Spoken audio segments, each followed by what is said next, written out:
Hello to you all again, this is EvoZX, and today I'm going to do an Elder Scrolls Online Dragon Knight build video. So let's get started. This is my Magicka Dragon Knight build.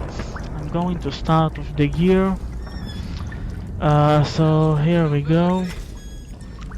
For the legs, I'm using Sabotage of Daedric Trickery. For the sash, Oakfather's Retribution. One piece of training. The monster set is a bit controversial. Nibinai Bay Battery monster set. Head and shoulders. That's because I wanted 5% damage reduction from other players, so I'm using it. And also for the 410 critical resistance. Free resistance, so why not to take it? For the gloves, I'm using braces of Daedric Trickery.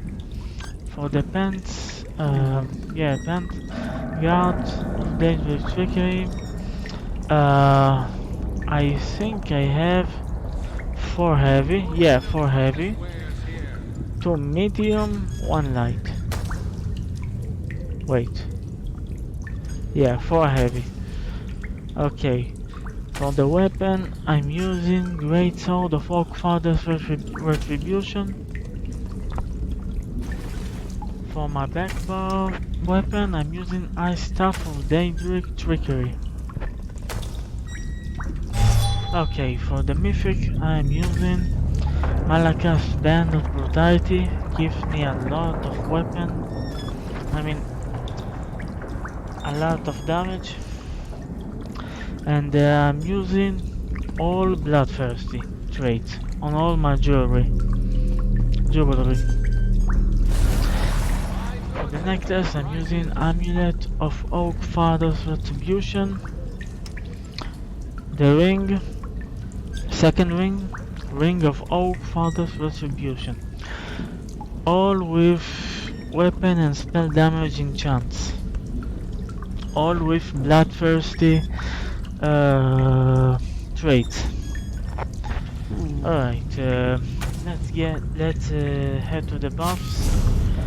For the Manta Stone, I'm using the Atronach. Gives me 310 magical recovery. For the food, what food I'm using? Increased Oakfather stats. I'll get to that. We are a vampire stage 3. Okay, for the food is not important, so I'm using this long thin pastry with melon sauce.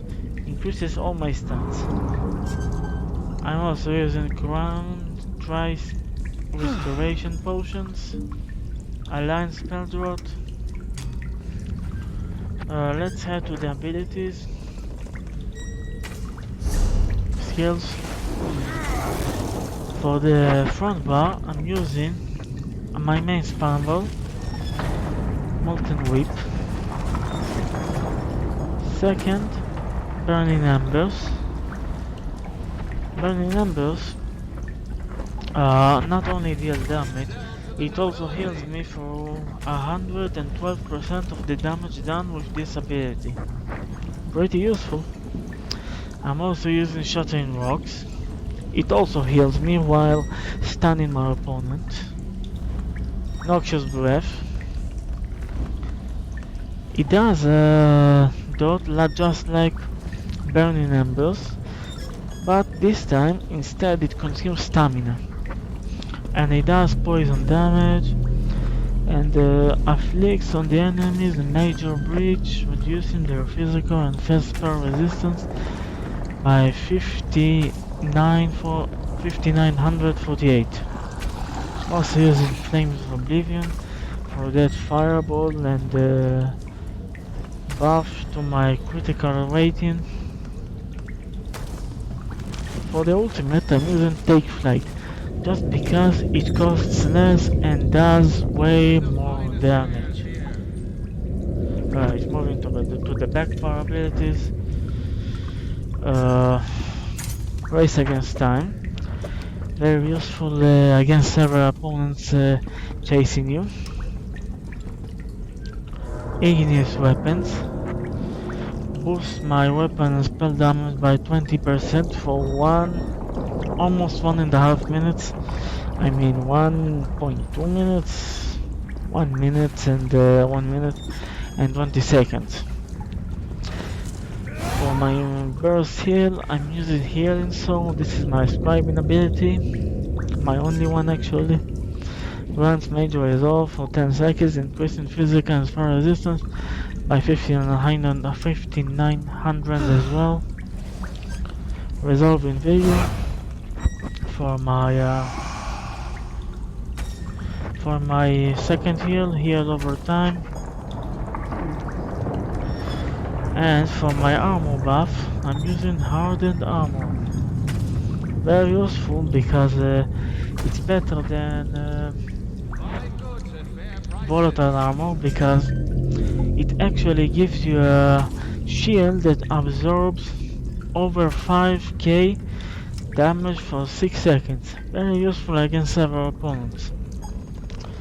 I'm also using corrosive armor for my ultimate. Now this is costly, it costs 216 ultimate.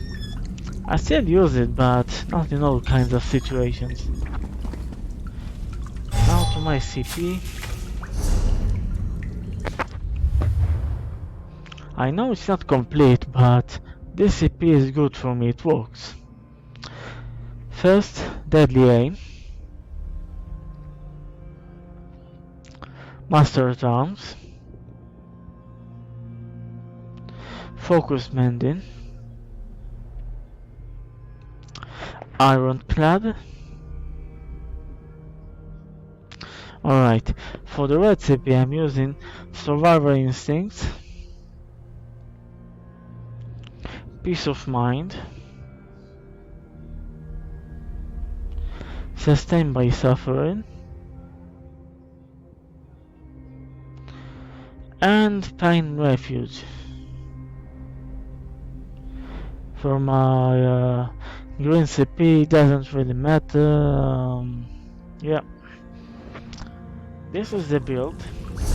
As you already saw, I'm only using 2 pieces of gold, 2 weapons, Great Sword of Oakfather's Retribution and the Ice Staff of Deadly Trickery. All the rest is just purple. You see, except for the mythic Magicka's Band of Brutality. So yeah, this is the build. I'm going to provide you with a bit of a gameplay. It's a bit, I believe it's 7 minutes, and the second gameplay is also 7 minutes. One is a gameplay of 1v1s, the second is 1v8s. So enjoy the show. Goodbye.